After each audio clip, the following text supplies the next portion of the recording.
Vamos a la palabra del Señor, hermanos. Yo quiero tomar un momento para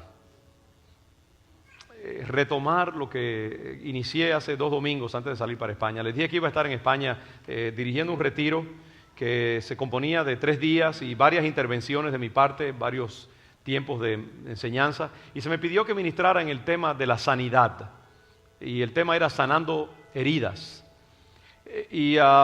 Pues yo nunca me había visto obligado a explorar este tema de la sanidad en una forma así bien abarcadora, sino que lo que he hecho es predicar sermones aisladamente sobre el tema. Las emociones es algo tan importante en la vida de los hijos de Dios, y la sanidad de heridas y de diferentes tipos de tragedias y pérdidas que experimentamos en la vida.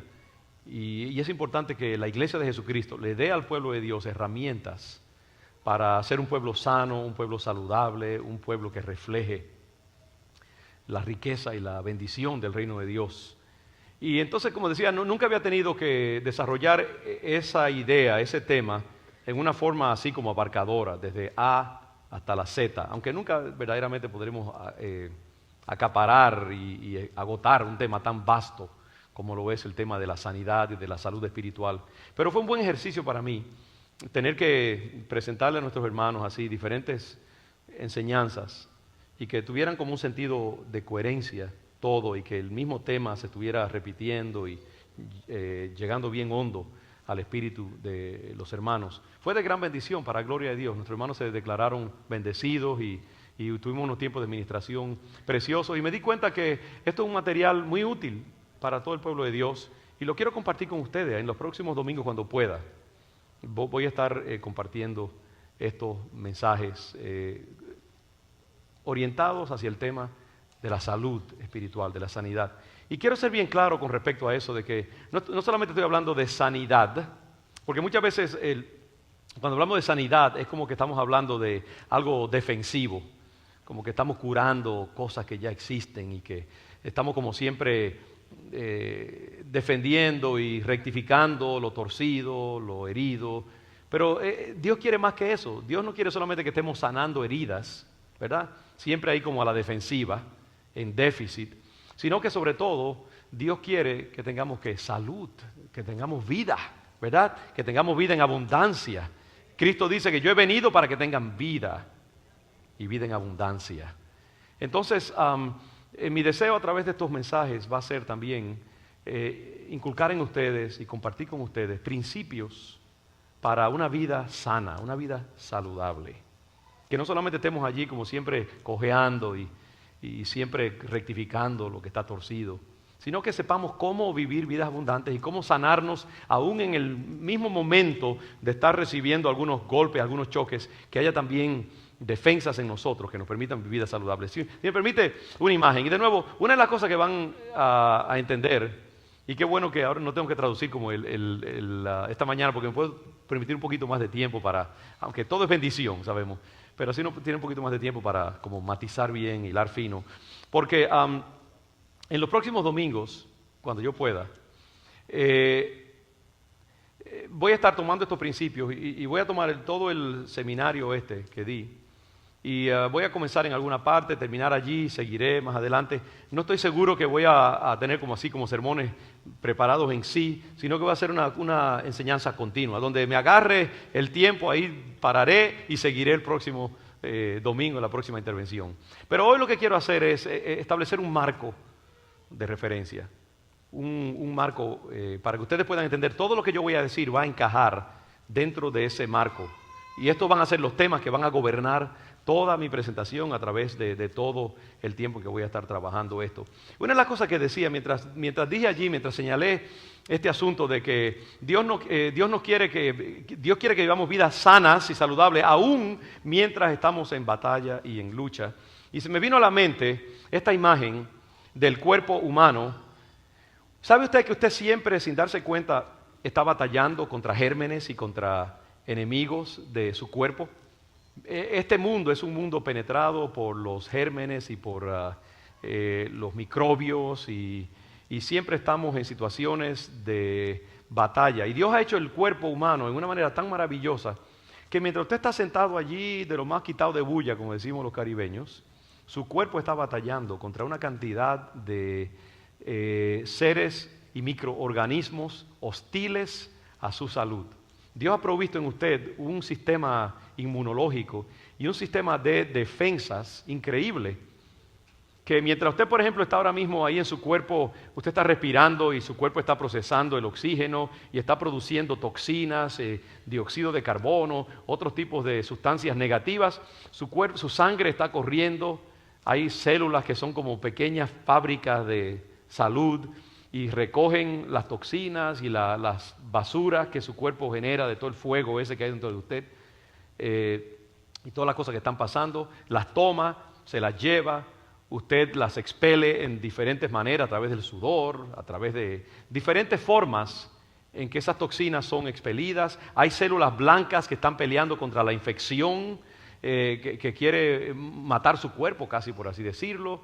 Hay cantidad de filtros. Cuando usted respira, hay cositas ahí en su nariz que filtran polen y polvo y una cantidad de cosas y no permiten que entre. Si usted es una persona saludable, dentro de usted, sin que usted se dé cuenta, sin que eso interrumpa el funcionamiento de su vida, hay una lucha entre el bien y el mal, por así decirlo. La vida que está en usted, la salud que Dios quiere que su cuerpo tenga, y también elementos que son producto de un mundo caído y que hacen daño. Oye, cuando dije el mundo caído, ¿sabe lo que vino a mi mente? Las cucarachas. Fíjese cómo es la mente. ¿Qué justificación hay para las cucarachas? Cuando yo llegue al cielo voy a preguntar, Señor, ¿qué tú querías con las cucarachas y con los mosquitos? ¿Por qué Noé tuvo que meter mosquitos y cucarachas en el arca? ¿Sabe que las cucarachas son los seres más resistentes que hay en el universo? Cuando el mundo se haya acabado, las cucarachas todavía van a estar corriendo por ahí, yo creo. No sé. Pero es así, hay cosas malignas y dañinas en este mundo que no tienen ninguna justificación aparente. Sin embargo, aquí estamos nosotros, los más bañaditos, perfumaditos, bien vestidos, pero somos una lucha, hay una lucha interna entre nosotros. Y gracias al Señor, si todo está bien, uno está saludable, relativamente saludable, aunque nadie es totalmente saludable. Siempre hay en nosotros cosas que nos recuerdan de que somos seres imperfectos y caídos. Entonces, así mismo pasa en la vida normal, espiritual, emocional del ser humano. Hay cantidad de cosas que siempre están batallando dentro de ti, queriendo destruirte, queriendo hacer daño a tu vida. Hay luchas que tú tienes, tragedias, pérdidas y una cantidad de cosas, pero también la vida de Dios se está moviendo dentro de ti, amén. El Espíritu Santo está dentro de ti, llevándote hacia toda verdad, perfeccionándote, puliéndote, trabajando dentro de ti. Y aunque tú no te das cuenta, en la noche tú estás procesando cosas allí, pesadillas que a veces tenemos, temores que afloran y uno no sabe de dónde viene. Y la palabra de Dios está ministrando dentro de ti. El Espíritu Santo está trabajando en tu vida. La buena voluntad de Dios se está manifestando dentro de ti. Y hay una lucha. Pero no se supone que nosotros nos pongamos paranoides ni neuróticos acerca de esa lucha, sino que simplemente vivamos dentro de ella sabiendo que si todo va bien, el Señor siempre, el principio de la vida siempre se impone y sale adelante. Amén. Entonces yo les invito a ustedes a ese concepto dinámico de la vida cristiana. Lo que se da en el mundo biológico, físico, también se da en el mundo espiritual, emocional del creyente. Hay una lucha continua entre esos dos principios de vida, de mal y de buena intención de parte de Dios y también de problemas con los cuales vamos a estar confrontándonos siempre. Entonces, cuando yo hablo de salud y de sanidad, estoy hablando de un proceso muy tenso y dinámico. Entonces, cada vez que ustedes me escuchen hablar en estos próximos días acerca de sanidad y de salud, yo voy a estar hablando de dos extremos y de un proceso continuo que se da entre esos dos extremos. El primer principio que ustedes me van a escuchar elaborar es el siguiente. Es un principio positivo y esa es la base de toda nuestra vivencia. Y es el siguiente, escuche esto: Dios quiere que vivamos vidas saludables, amén. Dios quiere, su intención es que vivamos una vida abundante en el Señor. Cristo dijo, yo he venido para que tengáis vida y para que la tengáis en abundancia. Cuando tú entras a los caminos del Señor, sabe que tú entras para ser bendecido, para ser transformado, para ser sanado, para ser un heredero de las riquezas del reino de Dios. No vengas al cristianismo a sufrir solamente, ¿sabes? Ven al cristianismo para ser un receptor de todas las promesas de Dios para tu vida, para ser sanado de tus heridas, para ser hecho un hombre, una mujer cada vez más poderoso en Dios, para reflejar cada día más y más el carácter y la belleza y el poder y la autoridad de Cristo Jesús, porque ese es el deseo de Dios. Y la Biblia está llena de promesas y de llamados a nosotros a entrar con una expectativa de vida bendecida y de vida abundante en el Señor. Y Dios no solamente quiere que nosotros seamos bendecidos, sino también que seamos de bendición para otros. Yo siempre he dicho que esta parábola de Jesucristo, cuando las 5 vírgenes fatuas y las 5 vírgenes sabias, cuando las vírgenes fatuas o tontas o necias que no se prepararon, recuerda, para la llegada del novio, y cuando llegó el novio inesperadamente en la noche, ellas no tenían aceite para sus lámparas, estaban en deficiencia. Y entonces se acercaron a las 5 vírgenes prudentes que se habían preparado muy bien y sus lámparas estaban llenas de aceite, listas para cuando llegara el novio y una vez prenderla en medio de la noche. No sabían cuándo iba a llegar, que es una imagen de Cristo Jesús, ¿verdad? Esas lámparas, esas 5 vírgenes sabias, estaban preparadas. Pero ¿qué pasó? Cuando las vírgenes fatuas, estas miembros de la comitiva nupcial, que no tenían su aceite para las lámparas, se acercaron a las vírgenes prudentes, las vírgenes prudentes le dijeron, miren, no podemos ayudarlas. Porque ¿qué pasa? Si nosotros compartimos nuestro aceite, que está limitado, con ustedes, nos vamos a quedar sin pito y sin flauta, ni ustedes ni nosotros. Entonces, ustedes no van a tener suficiente aceite, ni nosotras tampoco. Así que, sorry, no podemos ayudarlas. Pero, ¿sabes? Yo creo que en el reino de Dios, Dios quiere que nosotros tengamos aceite para nosotros y para los demás que necesitan también. Amén. Dios quiere darnos con tanta bendición y tanta abundancia que cuando venga la gente a nuestra vida y nos diga, óyeme, ¿cómo puedo yo sanarme? ¿Dónde puedo yo encontrar una solución para mi matrimonio problemático? ¿Dónde puedo yo encontrar esperanza para mi vida? ¿Cómo puedo yo obtener sanidad de esta depresión o de esta ansiedad que me está matando? Usted diga, yo tengo la respuesta. Te voy a traer a Cristo Jesús. Puedo orar por ti. Yo he experimentado sanidad en mi vida y yo tengo el poder para compartir esa sanidad contigo también. Entonces Dios quiere que nosotros seamos unos transmisores de la vida de Dios, que la vida del Señor en nosotros sea tan abundante que sea como que siempre estamos rebosando aceite y otros vienen y cogen aceite de nosotros y se lo untan y son sanados y bendecidos también. Gloria al Señor, ese es el propósito de Dios.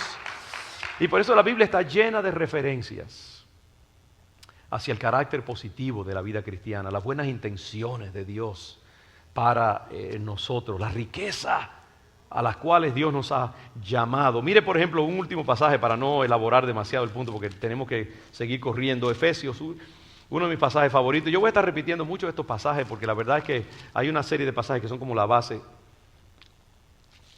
de este estudio. Efesios 1, y creo que quizás hasta lo leí la última vez, pero ahora mismo renovados en la perspectiva que estamos usando. Pablo ora en Efesios capítulo 1, versículo 16. Pablo ora para que los lectores de la iglesia en Éfeso, dice, no ceso de dar gracias por ustedes, haciendo memoria de ustedes en mis oraciones, para que el Dios de nuestro Señor Jesucristo, el Padre de gloria, les dé a ustedes espíritu de sabiduría y de revelación en el conocimiento de Él, alumbrando los ojos de su entendimiento. ¿Para qué?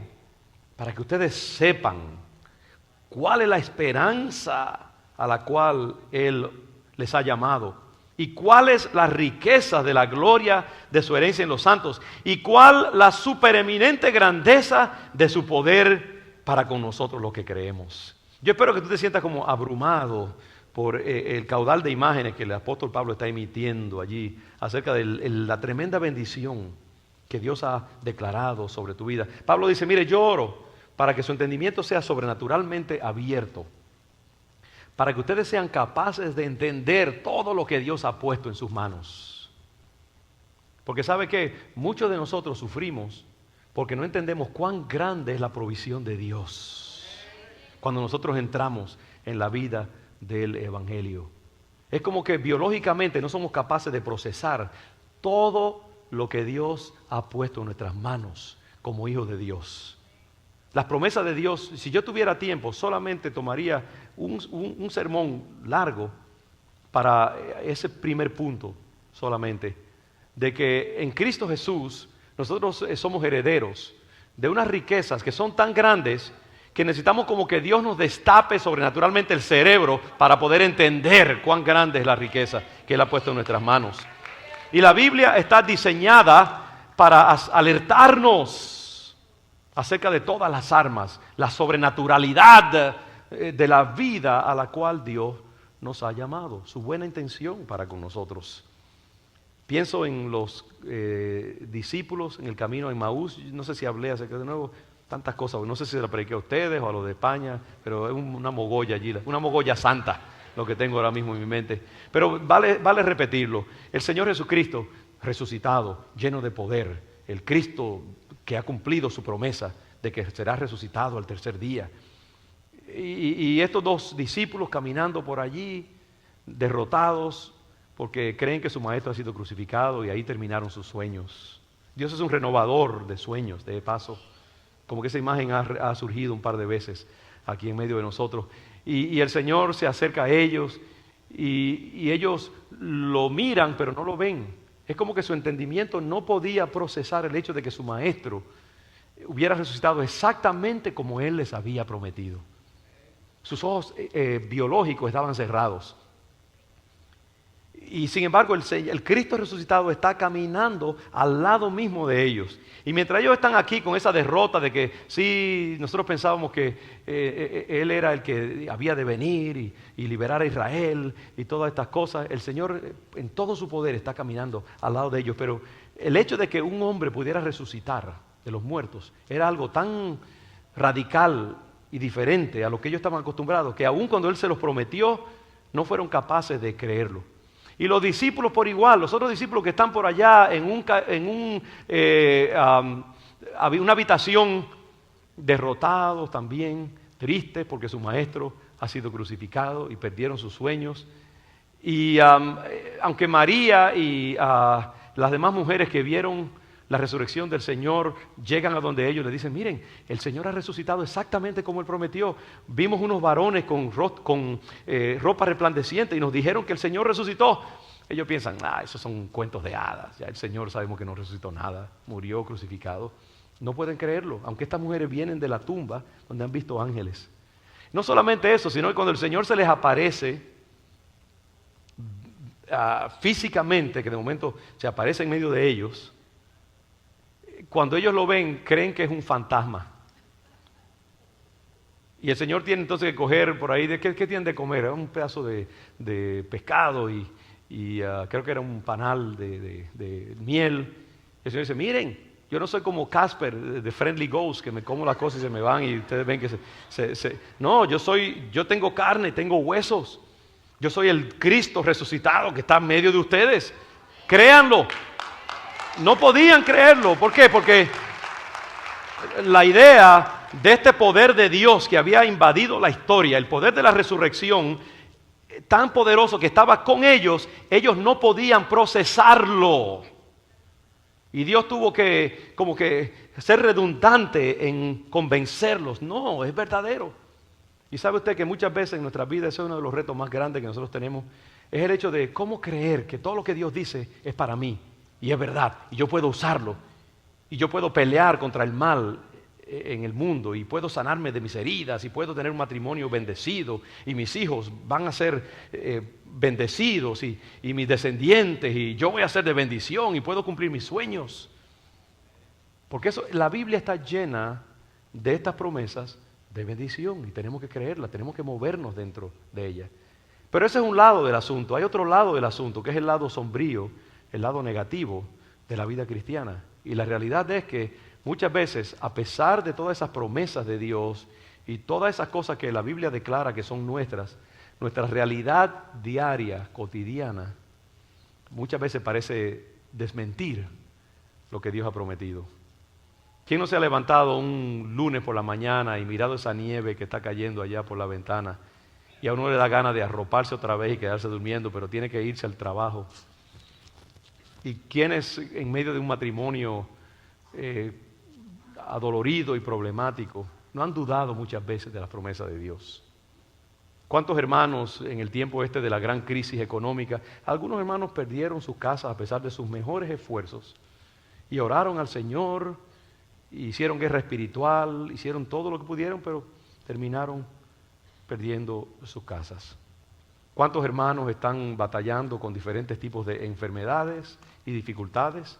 Han clamado a Dios, han orado al Señor, son gente de fe, han hecho guerra espiritual, han pedido que otros hermanos oren por ellos, han venido al frente y siguen batallando con dificultades de enfermedad y de lucha en la vida.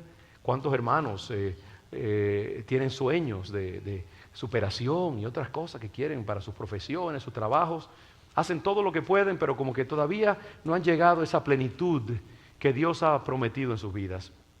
¿Cuántas personas han estado durante años batallando con pensamientos en sus mentes, fortalezas espirituales, ataduras espirituales?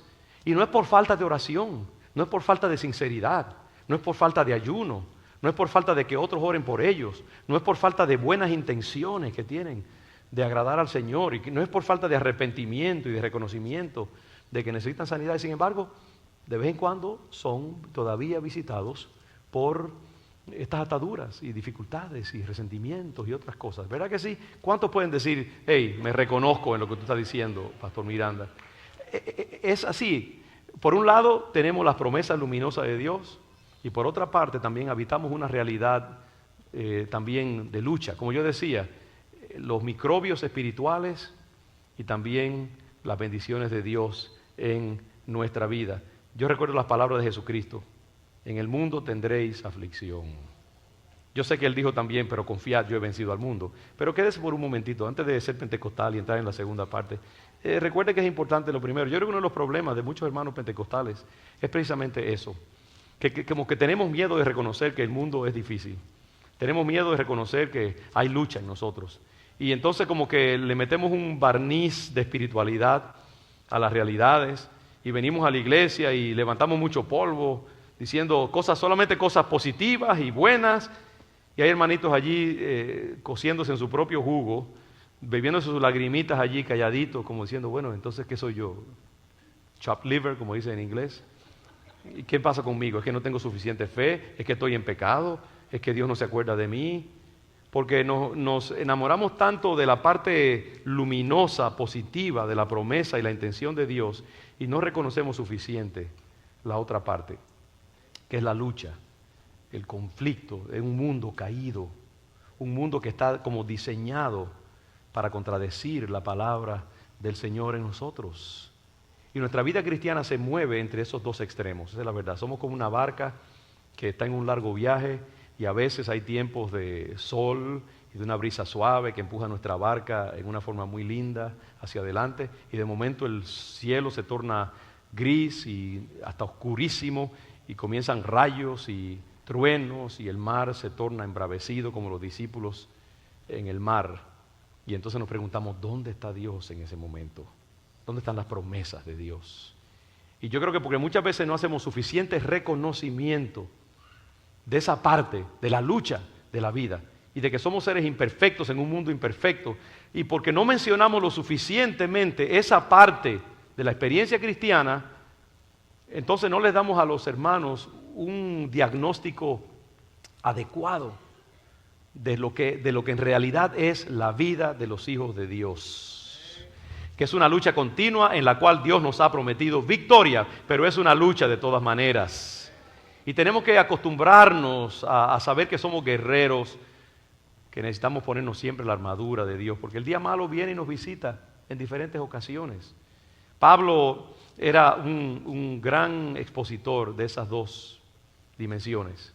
Si usted mira, por ejemplo, en la carta a los Romanos, en el capítulo 6, creo que es, él habla de de que nosotros hemos muerto al pecado.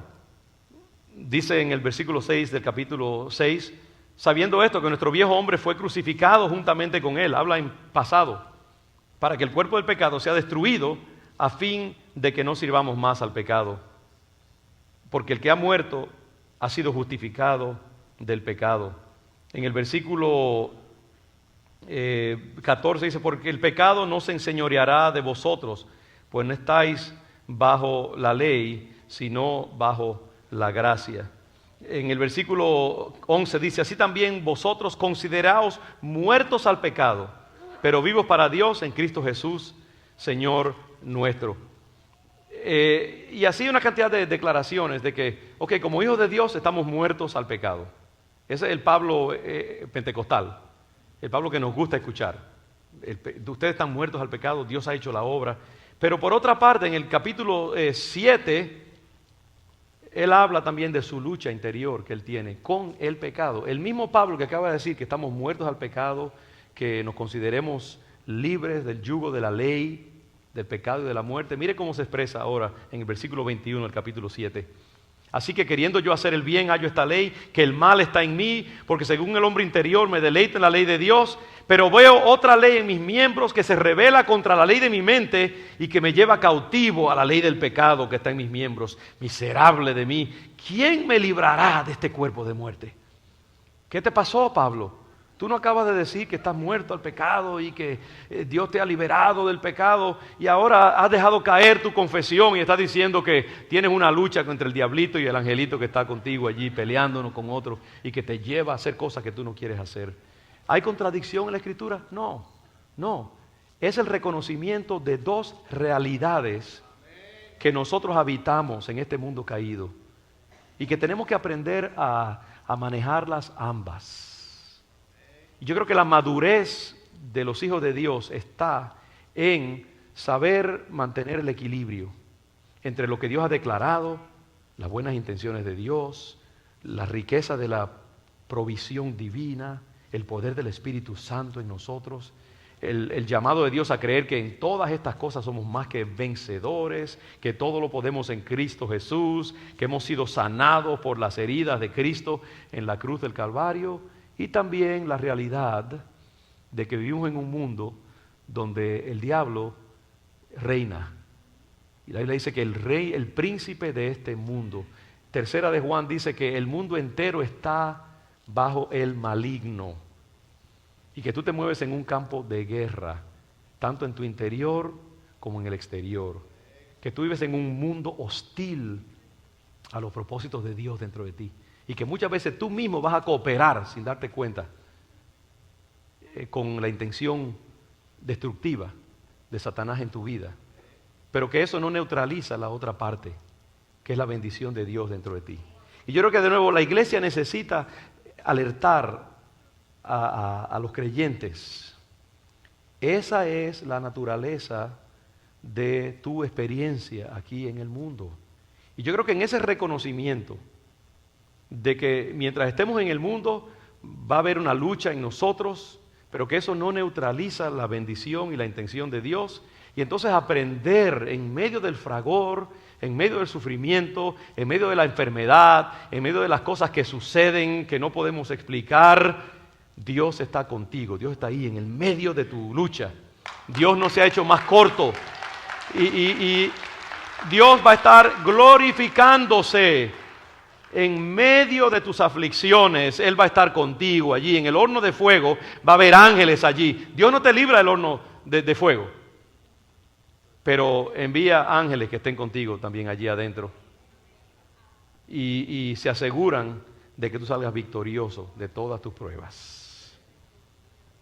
Quizás vas a salir un poquito debilitado y groggy ahí, y medio mareado, pero vas a salir más poderoso y más victorioso que nunca. El Hijo de Dios procesa todo lo que sucede en su vida y lo torna en oro, hermanos. Las aflicciones, las pruebas, las dificultades, las luchas de este mundo gobernado por el mal. Si tú tienes la perspectiva correcta, tú puedes tomar todas esas cosas y tornarlas en peldaños para la grandeza, para el crecimiento, para el perfeccionamiento de tu vida. Por eso es que el apóstol Pablo dice que a los que aman a Dios, todas las cosas ayudan a bien. Lo que tenemos que pedirle al Señor, Padre, renueva mi perspectiva, para que yo pueda entender que sea prosperidad y salud y que todo vaya bien, o sea tiempos de enfermedad, de lucha matrimonial, de depresión, de batallar con imperfecciones en mi carácter, de caer donde yo no quiero caer, en prácticas que tú no has bendecido, que en todas estas cosas yo soy más que vencedor por medio de aquel que se dio por mí en la cruz del Calvario, y que yo puedo salir victorioso de cualquier situación que yo habite, sea luminosa, sea oscura. En todas estas cosas somos más que vencedores. Yo creo que muchos creyentes se alejan de la iglesia y decaen en su fe y dejan de ser de bendición para otros y aminoran en su servicio al Señor porque no saben navegar los tiempos de sequía y los tiempos de dificultad en sus vidas. Cuando el hermanito que tú pensabas que era un dechado de virtudes te trata mal y te traiciona y hace cosas indebidas. Cuando de nuevo hay momentos de sequía financiera en tu vida. Cuando no todo te va bien. Que en esos tiempos también tú digas, no es que Dios no está conmigo, sino que Dios está batallando conmigo para llevarme hacia adelante. Él está usando este tiempo de prueba para algo que va a ser de bendición para mi vida. El apóstol Pablo dice, porque esta leve tribulación momentánea produce en nosotros un cada vez más excelente y eterno peso de gloria. En otro pasaje él dice que aunque el hombre exterior se va debilitando, el interior se renueva de día en día. Aleluya. Aunque a veces el principio del bien que Dios ha declarado sobre tu vida parece estar anulado por el principio del mal en el cual tú te mueves en este mundo, tú tienes que confesar, el Señor está conmigo. Y yo sé que yo lo veré, al final de esta prueba yo saldré victorioso, saldré adelante. Dios torna, mis hermanos, todo lo que pasa en la vida de sus hijos en oro, en bendición. Y parte de la victoria de nosotros es reconocer, mientras yo esté en este mundo, yo no voy a tener una vida perfecta. Mientras yo esté en este mundo va a haber cicatrices, va a haber cosas que van a ser simplemente producto del mal, de este universo caído que yo habito. Y yo voy a siempre estar luchando con ataduras y con cosas que no son de mi preferencia, pero yo creo que en todas estas cosas Dios está glorificándose. Si tú estás pasando en este tiempo por dificultades, si estás pasando por un tiempo de sequía espiritual, de enfermedad, de lucha, si estás batallando con algo en tu vida,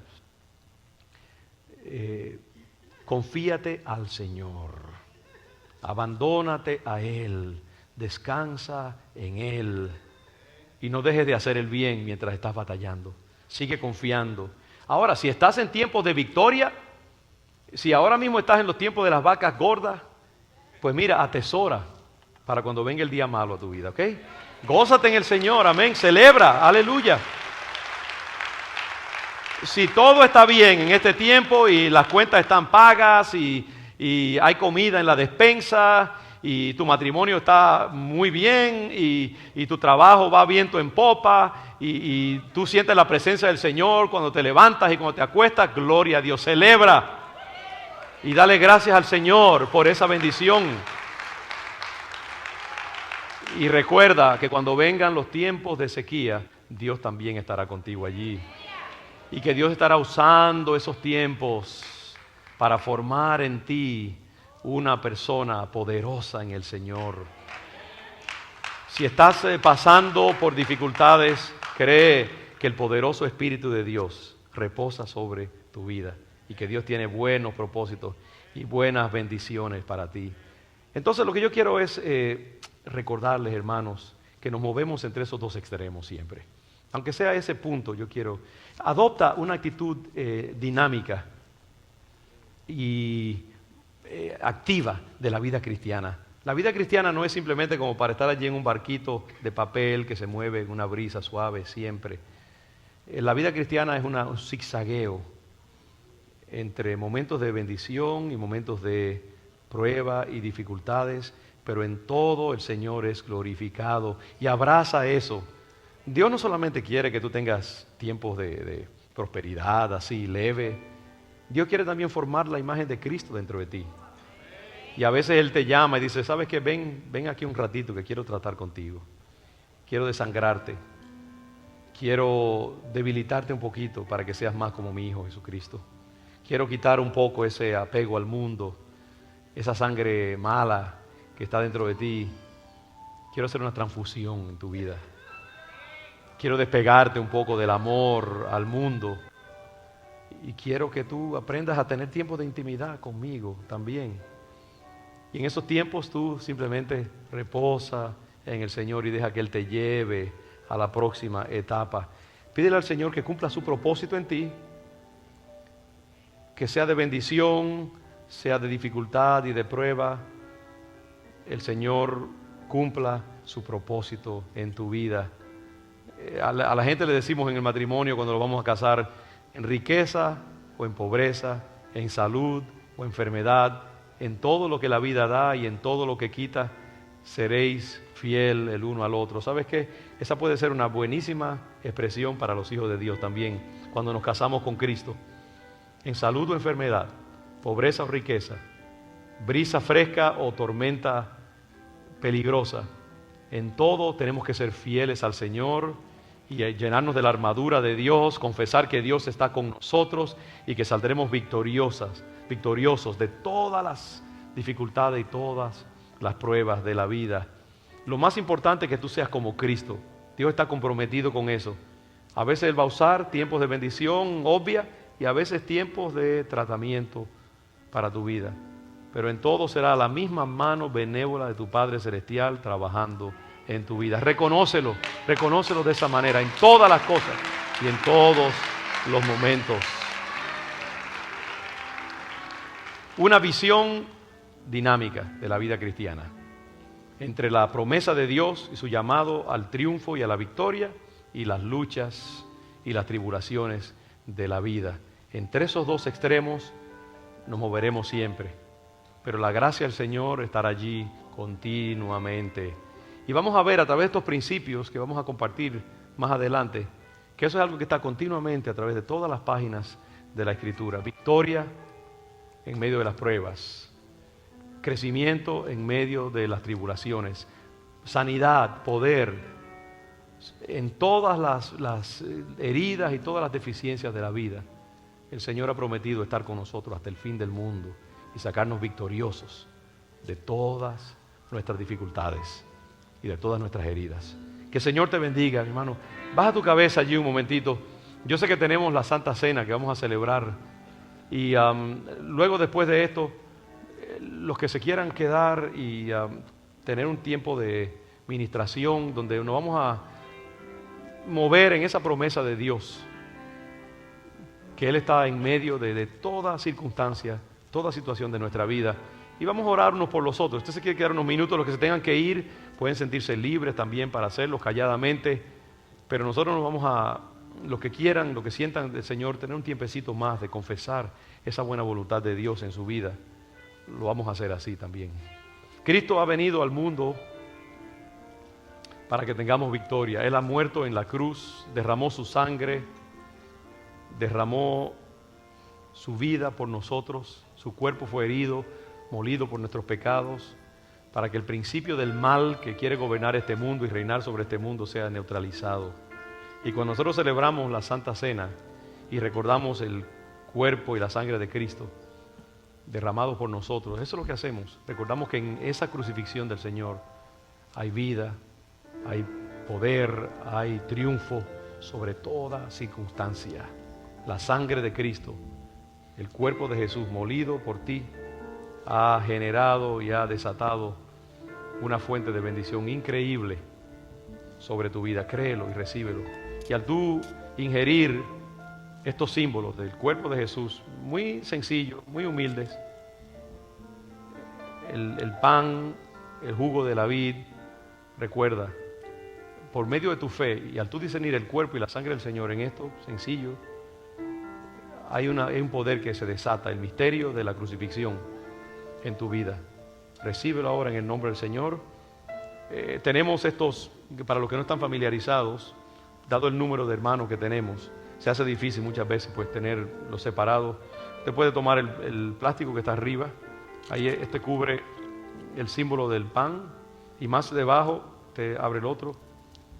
Alta tecnología de la cena de comunión está el símbolo del jugo de la vid. Pero lo que importa es que nuestra fe es lo que transforma estos símbolos. Si tú crees que el Señor está presente en estos símbolos, eso es lo que hace la diferencia. Tu fe, tu visión transformadora, para que esto se convierta en algo muy especial de comunión íntima con el sacrificio del Señor en la cruz del Calvario.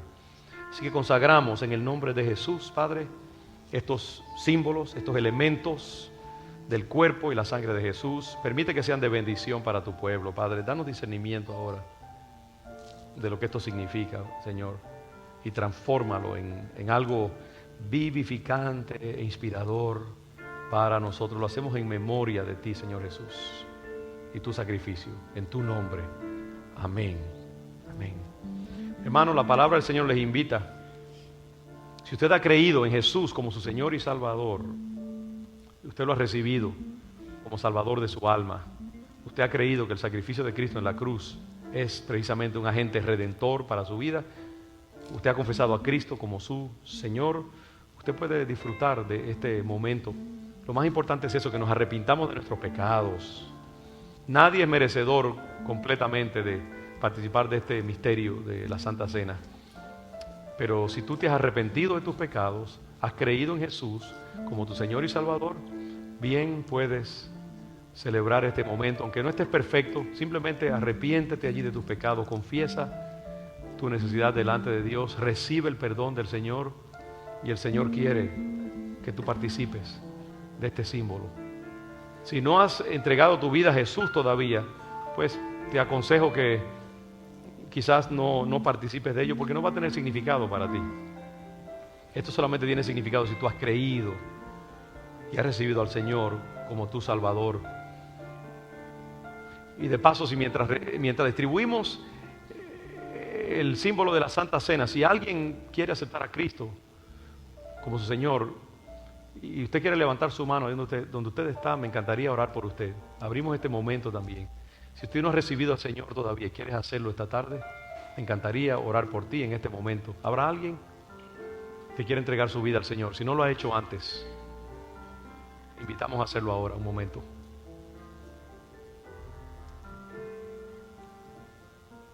Si en el curso de los próximos minutos usted siente ese llamado de Dios, póngase de pie simplemente, levante su mano y yo oraré por ti donde tú estés.